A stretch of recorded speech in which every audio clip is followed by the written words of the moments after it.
سبحان ربک رب العزت عما یصفون وسلام علی المرسلین۔ تمہارا پروردگار عزت والا ہے، ان سب باتوں سے پاک ہے جو لوگ بناتے ہیں۔ اللہ کے بارے میں جو باطل عقیدے اور مشرکین کے تھے، فرمایا اللہ اس سے پاک ہے۔ وسلام علی المرسلین، اور سلام ہو پیغمبروں پر۔ والحمدللہ رب العالمین، اور تمام تعریف اللہ کی ہے جو سارے جہانوں کا پروردگار ہے۔ تو آخر میں اللہ تبارک و تعالیٰ نے اپنی حمد و ثنا کو بیان کیا، اور اللہ تعالیٰ نے فرما دیا کہ اللہ تعالیٰ ان سارے باطل عقائد جو مشرکین کے تھے، ان عقائد سے اللہ پاک ہے۔ اللہ جو ہے ان چیزوں سے بے پرواہ ہے جو باطل عقائد مشرکین نے رکھے، اور فرمایا وسلام علی المرسلین، اللہ کا سلام ہو پیغمبروں پر، اور اللہ کی تعریف ہے جو تمام جہانوں کا مالک ہے۔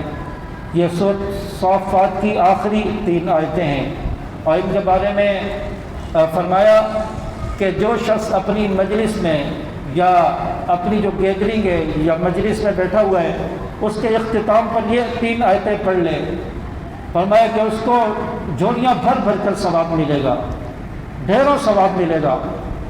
اور یہاں تک کہ غالباً حضرت سعید خدری رضی اللہ تعالیٰ عنہ روایت فرماتے ہیں کہ آپ علیہ الصلوۃ والسلام نماز کے آخر میں بھی یہ آیتیں بعض دفعہ پڑھا کرتے تھے، نماز کے آخر میں بھی آیتیں پڑھا کرتے تھے، اور اس لیے فرمایا کہ اپنی مجلس کے آخر میں یہ آیتیں پڑھ لیا کرو۔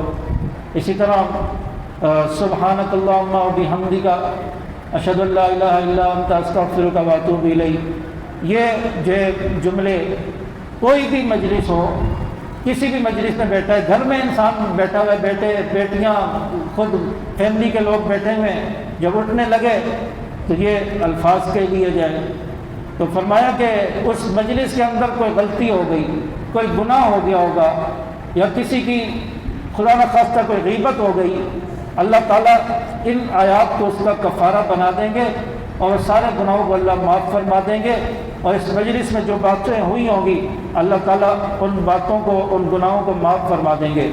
تو اس لیے فرمایا کہ اپنی مجلس کے آخر میں یہ آیتیں پڑھ لیا کرو۔